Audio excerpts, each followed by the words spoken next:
is up, beautiful people? Today we're going to be doing a premiere, and for the people who don't know why I do so many premieres, there's one big reason for it. There's an algorithm issue with basically, I don't know why, but I thought this was my camera, but my camera is over there. What?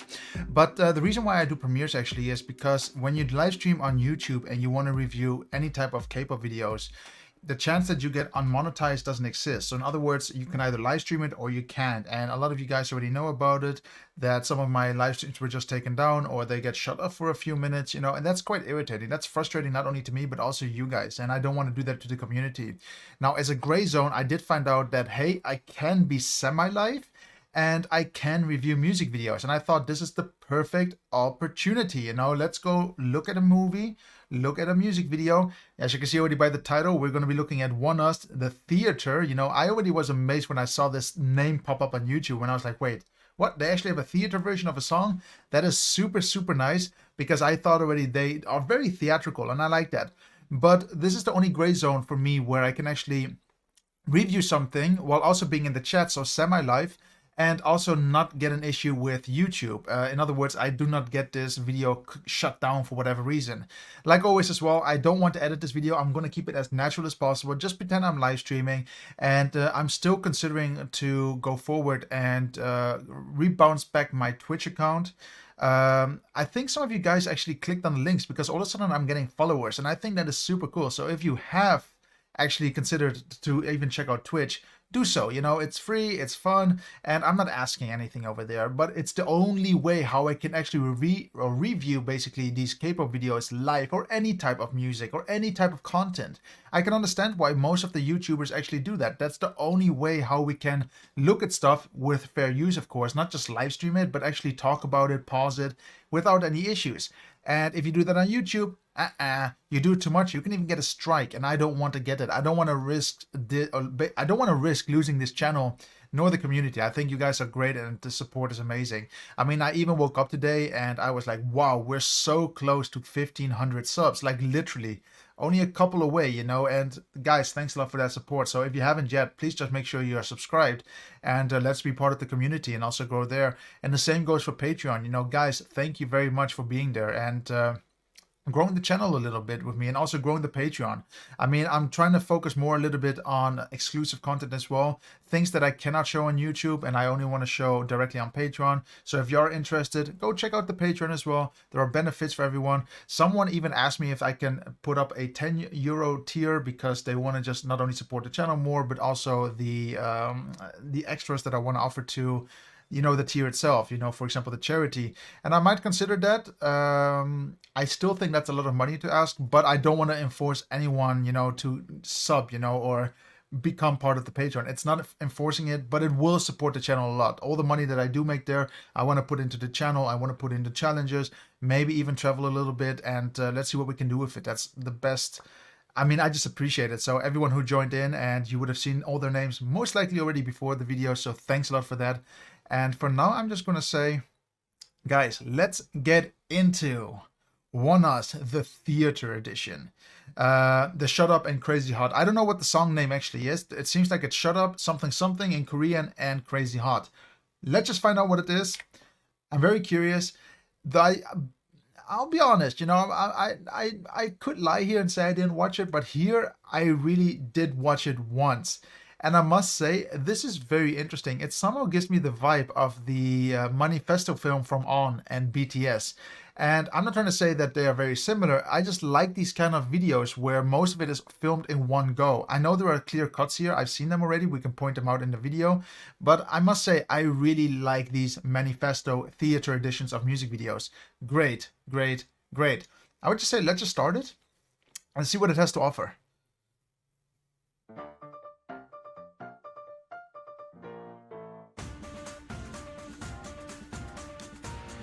I have a question though before we start it. Is there a reason why chains are always involved in ONEUS? I've noticed it as well with, I forgot what music video it is.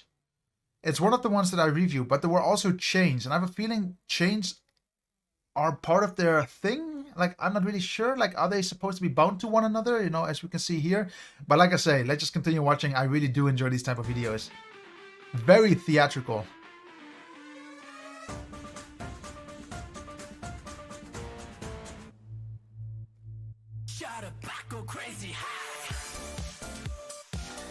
Can I point something out actually? I like the introduction and everything. For the people who are interested, these cannons, I like to call them fire cannons, they are so warm, like literally filming this in a hot day and then this coming on top of you, you really notice the heat. A lot of people always underestimate how warm it actually can get, but if you ever were close to fire, it's amazing the amount of energy, the amount of fire it disperses. So it's nice to see it here, and you can also see that most likely they filmed this a little bit at, I would say, golden hour, you know, when the sun is nearly down or up, because or else you wouldn't have seen the flames and the sky would have been too bright. Nice little idea on timing here.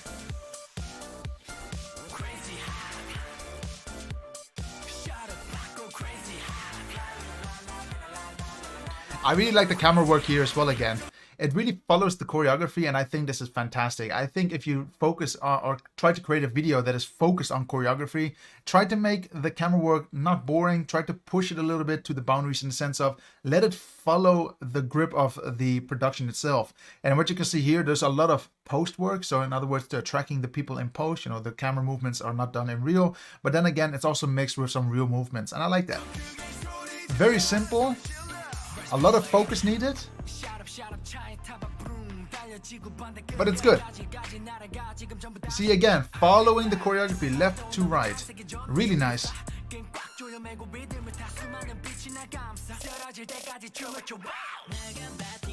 For example here, they did a fantastic job here. If we skip through it one by one, you can see that all of a sudden he does a hand movement as if he wants to slap the camera. You know, I like to call it a slap. I don't know if that's the official term for it. But here you can see he slaps it away. And then there is the cut. You know, you can see that the back part of the truck is actually missing here. But it's nice that they're actually still considering the location where everything is shot. I think that is super important. And they're still trying to keep the reference points of the location as real as possible. In other words, that if they, what did they do here? They moved from the right to the left, that the shot also goes from the left scene, from the right scene to the left scene. Very important to keep that in mind.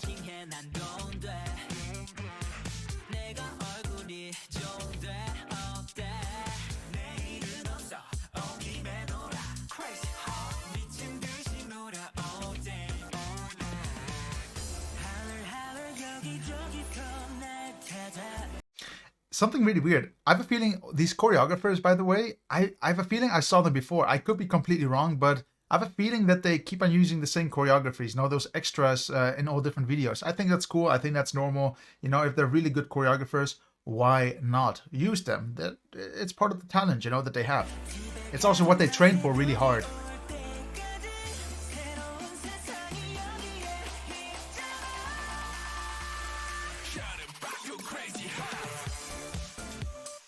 Beautiful.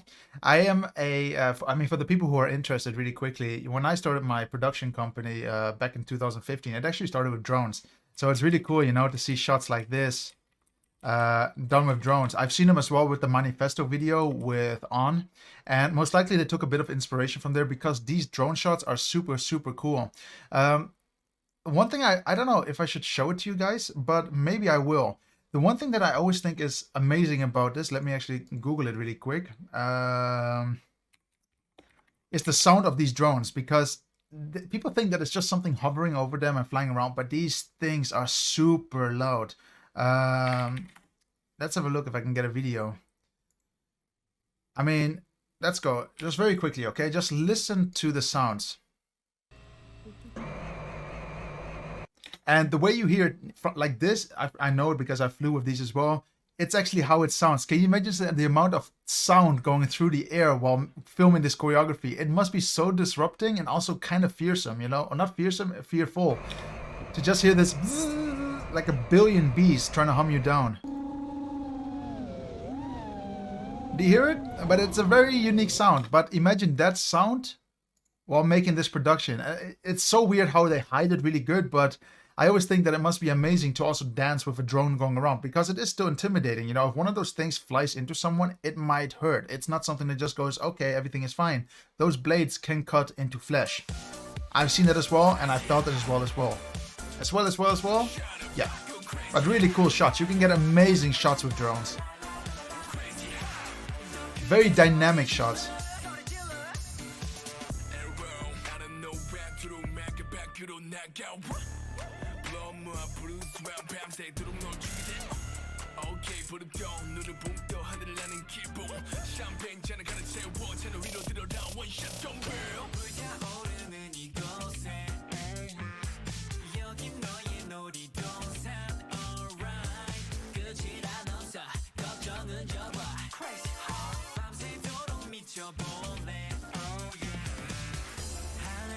I really like it. Wait, where did they actually come from in the back? Let's go. One sec, guys. I want to see if they actually walked in or... Wow. Do you guys see that? Wait, no. What?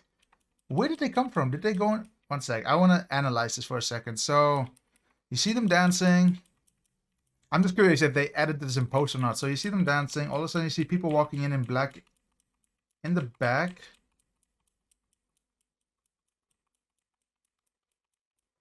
Going down. Getting ready for precision. They did a fantastic job though, hiding them with, you know, making sure that all these people here in white are blocking them as much as possible. Really nice eye and detail here. Super cool. Not distracting at all, that's all I want to say.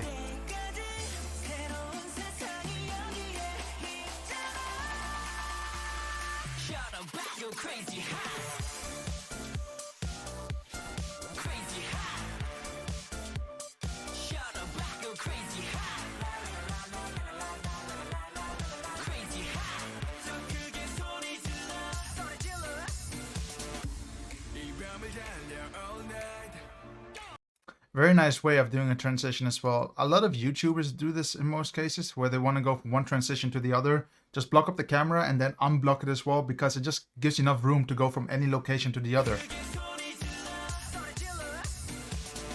You know, it just allows for anything to happen as a next scene. It could be this location, it could be the next location.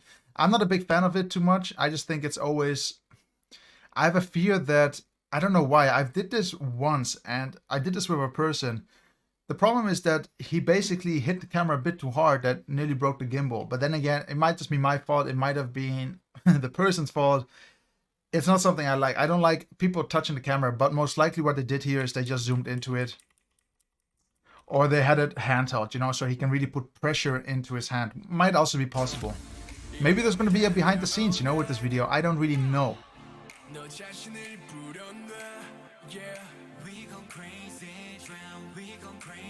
Very nice turning the bodies into a staircase, by the way. Again, I know I should be focusing on the cinematography a lot, but I just love the artistic point of view here as well. Like, you're turning people into, as stupid as it sounds, you're turning them into basically an object that is, again, making the scene a little bit different. It's basically molding into something else. Very nice.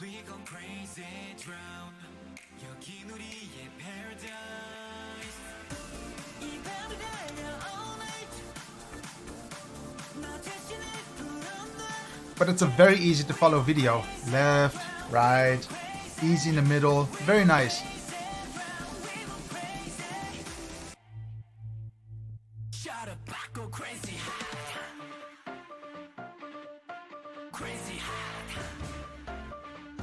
Again, turning people into the instrument, you know, very nice.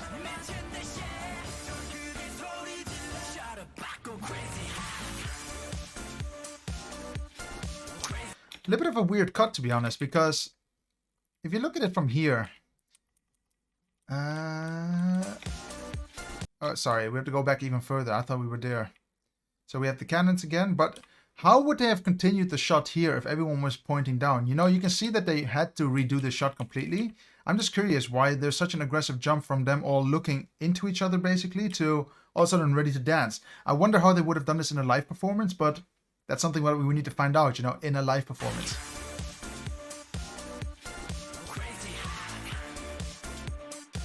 But I love the choreography though, it's very nice. And then also with the beat, well thought out. Some of the cuts though, I do think are a little bit sloppy. But that's okay, not everything has to be perfect. Can someone tell me why this had to appear? Like, is there a reason why it has to be there, a skull? Like, is there a meaning in the video to it? It's just a bit random all of a sudden. But yeah, that is ONEUS in the Theater edition of Shut Up and Crazy Hot, or Shut Up Boku Crazy Hot. I think they say Boku, I'm not really sure. All I want to say is I think it's a very good video. I think people should do more videos like this, especially groups. I think they're fantastic, creative, and they don't only showcase how interesting the video work is and how important the color grade is and all the different lighting, because that they use different types of cameras. I'm going to be honest, like on the drone, for example, you normally use, for example, a GoPro or a very small camera, but their color science is, or the way they perform or display the colors is very different than from a very expensive cinema camera. They are just meant to be different because they're completely different sensors. But to color grade them, so to make sure that they all look as good as possible, as one, is very important. And I must say, the color grading looks fantastic. It looks just so unified from shot to shot, from drone to cinema camera. Fantastic. I mean, in all honesty, I think they did one of the best jobs here. And again, maybe it's because they only have one type of scene here. There's only one set, the desert. And maybe it makes it easier, but I still think they did a fantastic job. Only because I know I have worked with multiple cameras once on a project, and it gets a little bit messy, when you have different types of cameras, especially trying to color grade things as close as one another. And what they did here is just great. Of course, like I already said, some of the cuts I think are a little bit harsh. They're for example, that cut where they're all looking into each other and all of a sudden they're there, I just don't think it's that smooth. Everything else was quite smooth, when they all look into each other. I would have expected maybe all of them to jump up and then do into the choreography or something similar, but it really just went from everyone low to all of a sudden bang, everyone is standing. I don't really know why they did this, but they did do this. So maybe something went wrong, maybe nothing went wrong, I can't really say. But what do you guys actually think of the video? Do you actually enjoy it? Do you not enjoy it? On the other hand, I also want to ask, do you have any suggestions of what making of you want to check out in the future? Maybe for next week's video. Just tell me about it, because I do like behind the scene videos. I think they're fantastic, great learning material. Of course, it's not someone who's guiding you how things are done, but if you have a bit of an understanding and you analyze what's happening, you get a good sense of what's actually happening and what you need to perform a certain shot. And we're not talking about sets or anything. Sets I think is really a creative point of view, but how things are filmed, how they're holding cameras, how lighting is set up, where are the lighting, how to create different effects. Great ways of learning, so tell me what you wanted me to review next. On the other hand, I do have some good news. This weekend, I was checking out the internet speeds. They look to be slowly getting more stable. We're slowly getting there, like really slowly, and I hope we are getting there very slowly. But for now, I must say I'm really happy with it, to the point where slowly I would say I'm going to go live stream again, and we can have a great talking to each other, and I like the community. For now, I just want to say thank you all for being part of it, and helping not only me grow, but helping your own community grow as well. Because I just want to be like the hotspot for people to come together, talk about things. On Discord, we already have smaller discussions starting. I really like that, and I think this is fantastic. This is what I anticipated, and I want to continue it, So if you did enjoy it, then please just make sure you hit the like button, make sure you're subscribed, And for now, I just want to say to everyone, thank you very much for being part of the premiere. It's always a great time, for me to talk to you guys. And it's also a great time for me to just enjoy the time with you, instead of just, I like the idea of streaming, in all honesty. I love the idea of uploading videos. I just love the idea of having contact the most, though. I think, when you guys comment, reading your comments, there's always ways for me to improve things and what you want to see next with me. And I saw that a lot of you guys actually do want me to review certain things, so we can do that in the near future with no problem. And I really look forward to that as well. So your support matters. I'm going to do my best to make the support grow, of course. But for now, guys, I hope you did enjoy the video. And like always, if you did enjoy it, just make sure you hit the like button. Make sure you're subscribed. And of course, if you do want to follow me in one channel or the other, just go down below and check out some of the links. Patreon, Discord, Twitch, everything is there. And like I said, I do want to consider going back to Twitch. Even though a lot of you guys say that I shouldn't, and I get that. A lot of people are new to Twitch. But if there is no other way, I just might say, okay, I do want to live stream again, but I'll do it there, because there I just have no restrictions on what I live stream, which is fantastic. And I think this is also great for you guys, because you can recommend anything to me without the issues of all of a sudden the live stream closing off, basically what YouTube does. every time I try to live stream. Otaku, you know it very well. Most likely some others as well. Very, very annoying. But guys, thank you very much for watching. And like always, see you on the next video. And of course, I hope this gray zone of premiering, I think, is fine. And yeah, catch you on the next one.